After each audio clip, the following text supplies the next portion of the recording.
And today I'm talking about our children's rights. So I want to talk about our children have rights over us. And I'm not going to talk about the whole topic because that is quite huge, but just one specific area and how we are deficient in fulfilling those rights in that area and how we can do better, inshallah. How is this relevant to what is happening in the world?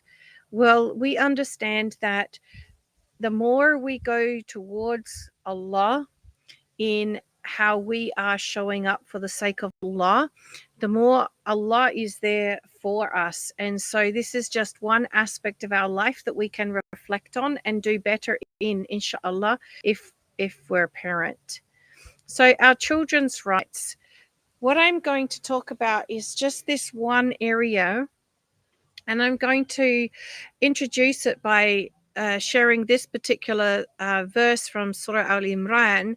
It says, so by mercy of Allah, O Muhammad, you were lenient with them, and if you had been rude in speech and harsh in heart, they would have disbanded from about you. So pardon them and ask forgiveness for them and consult them in the matter. And when you have decided, then rely upon Allah. Indeed, Allah loves those who rely upon Him. Now, I know that this verse isn't specifically revealed around parenting.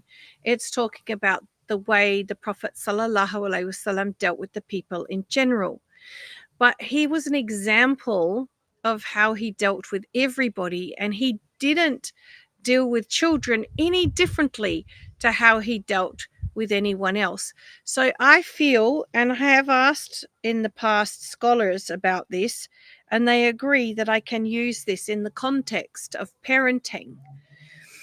So it says, you were lenient with them. So by the mercy of Allah, you were lenient with them. Now, maybe lenient isn't even quite the right word. I think compassionate might be a better word. Kind would be a good word, because lenient, when we're talking about children, we could get into the issue of discipline and passive parenting, which is being so lenient that we don't set limits or anything like that. And I'm not talking about that at all. What I'm talking about is being kind and compassionate.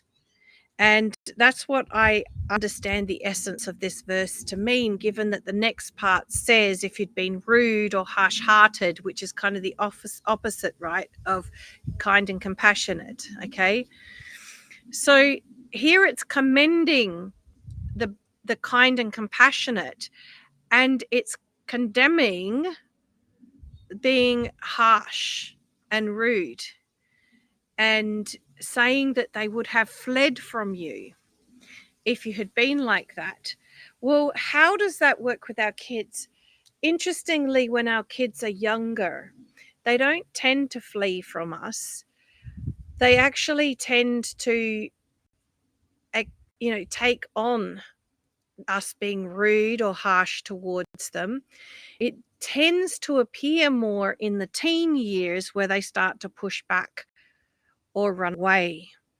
And so there's a beautiful message here for us, if you have younger children, to be aware of how are you treating them. Are you treating them with kindness and compassion?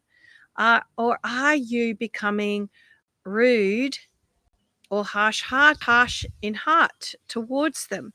Now, it is argued to me quite often that sometimes you have to be harsh to set the limit.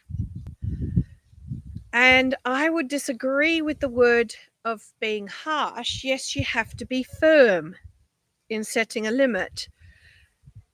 But if you're harsh and rude and you put that together, that is not being firm. That's being abusive. That's actually not good parenting at all. And that's not fulfilling the rights of our children. And sometimes we get to our wits' end and we do lose the plot, and we do get like that with our kids. Even those of us who have spent a long time studying this have our moments. So I'm not here judging because who am I to judge? I don't want to be accountable for not practicing what I preach, because sometimes I would say yes, rude and harsh and hard would describe my attitude when I've really, reached my wit's end, and I lose it a little. Doesn't happen very often anymore, alhamdulillah, but we're all human and it sometimes happens. So it's about being aware of this. And so the other thing that is really helpful in this verse is also, so pardon them and ask forgiveness for them, is understanding that they're younger people. The prefrontal cortex isn't fully developed. The part of their brain that's able to make good decisions, have impulse control, have good judgment, good reasoning, isn't fully developed until the early 20s. And so if we are considering their behavior at a level where we would judge an adult's behavior, then we're being unjust towards them because they're not capable of having the same level of judgment, reason, and impulse control of an adult. And so pardon them is the part where we have a forgiving attitude towards them so that we can help them back on track, help and how that wasn't okay, help them get themselves back into a state where they're not doing things that are unfavorable, and ask forgiveness for them, especially if they're accountable to Allah. Ask forgiveness for them for to be kind and compassionate. Why would you ask forgiveness for anyone? They're like one of the closest people to us that we love the most, dearest. Why wouldn't we be asking for Allah's forgiveness for them? And then and consult them in the matter.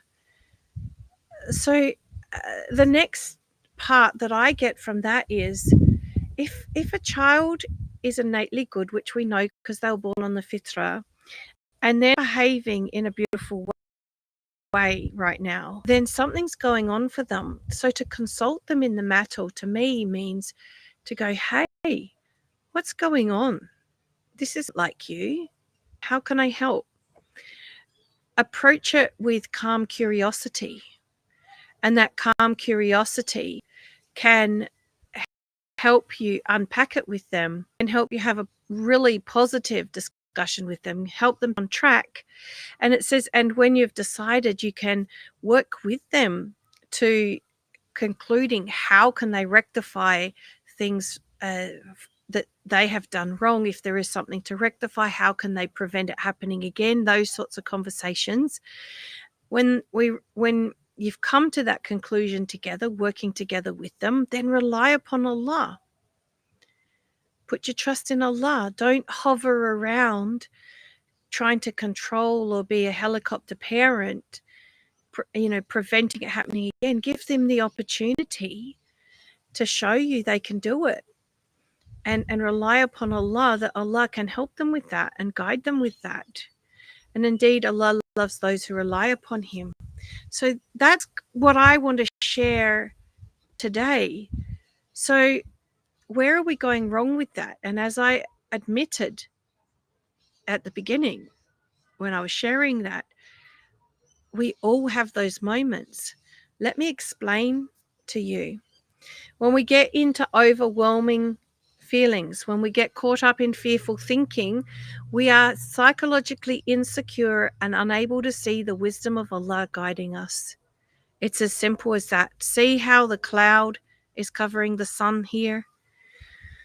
It's like the cloud is covering our wisdom, and we're not able to see what's needed in the moment. And it really is simply that. We're just overwhelmed, and we're seeing it in a way that is creating a sense of fear. And from there, we're losing our wisdom, and then we're responding in a way that isn't okay. Let me show you how that works. So maybe we see something that is disturbing, like our child hitting another child. And from that place, we get caught up into futuristic thinking that they're going to grow up into a bully, into someone who perpetuates domestic violence, that they're going to be a horrible person. And so then we respond as if it's happening now. We respond in a fierce, controlling manner, trying to fix it because we've got fear and desperation to prevent that happening. But really, the way we're thinking about it, it's like it's already happened, or it's already written in concrete that's going to happen. The thing is, that is actually not true. Not true at all. In fact, our reaction, and a harsh reaction, is more likely to push it to being true than prevent it. And so how can we do better? How can we prevent that happening? Well, it's understanding how that works, how we got to that thinking that led us astray. So here's a quote from Sydney Banks. Your thoughts are like the artist's brush. They create a personal picture of the reality you live in. So we have the choice of what picture we paint. And I might actually go back a couple of slides to unpack this in a different way, right?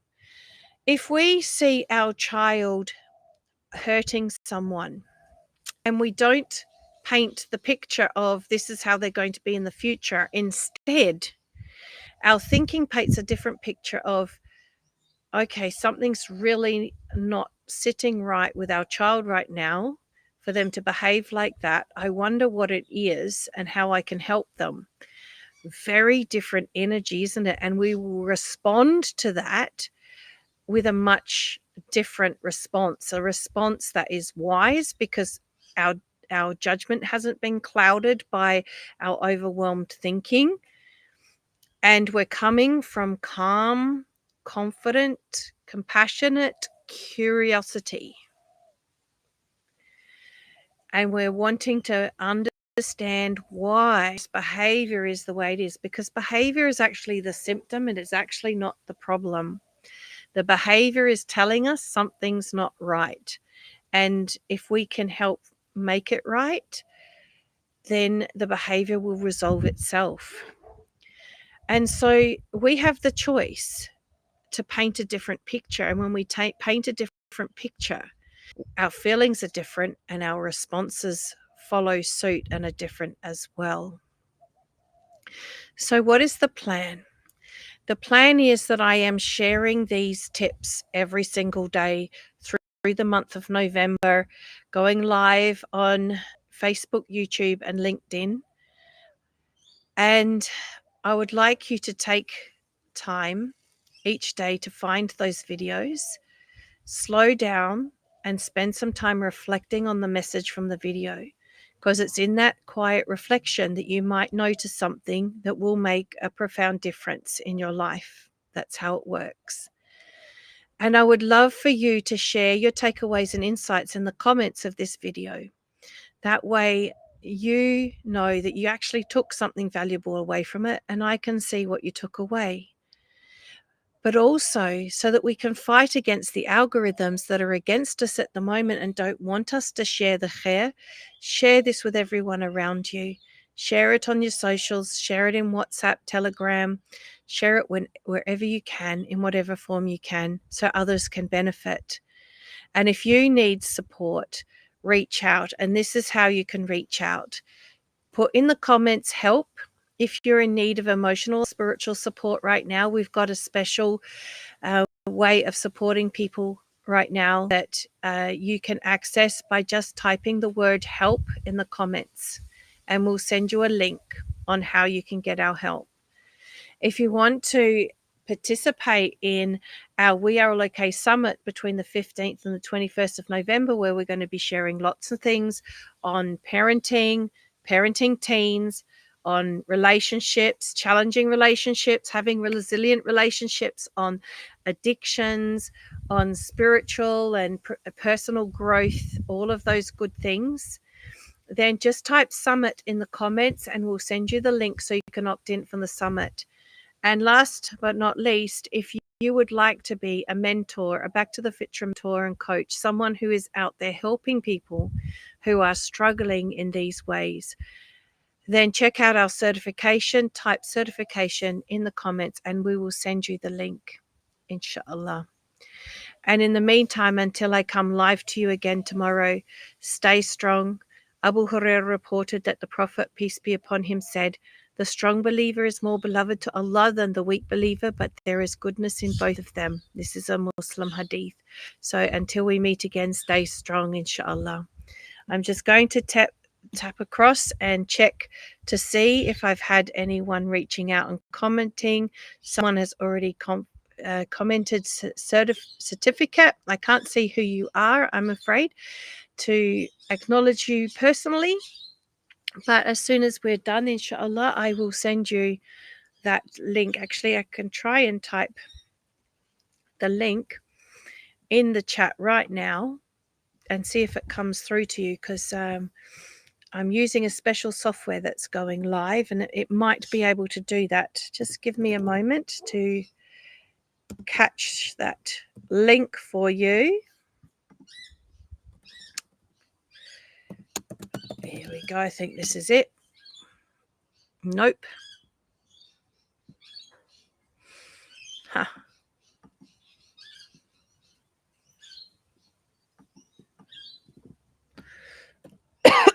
Just give me a moment. I apologize. Let's see if it's just that. No. All right. I'm going to have to do it in a moment when I can find the link for you. But thank you very much for reaching out and commenting. And do share your takeaway if you have one. All right. I am going to... I'm going to end the video here and get back to you with that link very shortly, inshallah. Assalamu alaikum wa rahmatullahi wa barakatuh. Don't forget to share your takeaways in the comments, please. I really love reading them.